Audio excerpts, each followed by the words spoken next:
Gapangita mo bala power amp pero wala mo budget. Mayari kami di amplifier subong Challenger. Budget meal lang, integrated pero kusog ari so.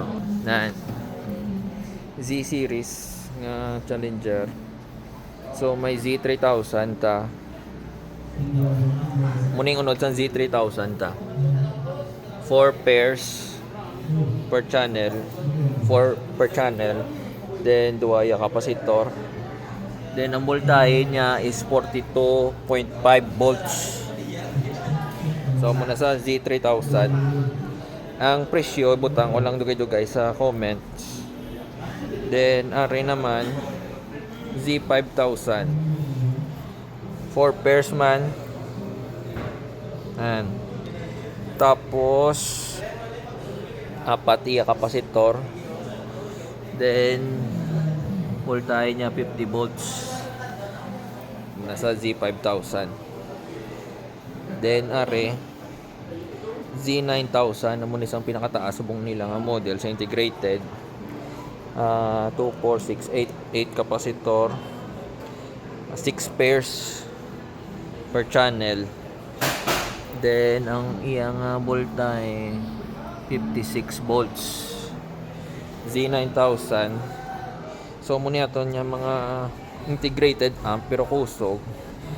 Ang namin ni siya kay may diretso na lang ni paslak sa imong speaker. May USB na. Tapos mic volume kag mabutangan mo na sa EQ nga mid bass kag treble.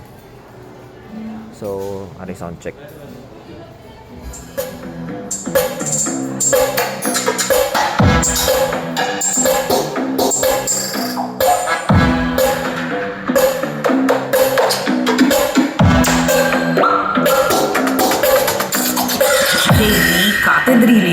JB Catedrilia.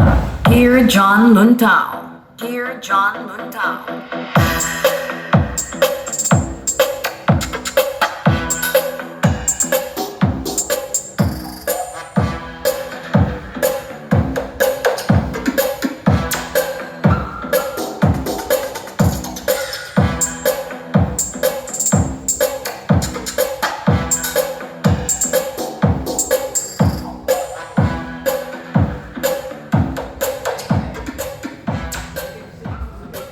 So, kung gapangita mo amplifier, muni aton mga Z series. Barato lang ni sila. Butang ko lang ang presyo sa comments karon. Pero kusog na. Do power amp ng design. Tawag na ron. Do power amp ng design. So, available lang ni sa JVS nga mga stores. Kag sa iban nga partners namon. Message nyo lang kung gusto nyo online. Kaya kung online may discount kami, message nyo lang kami. So mula na.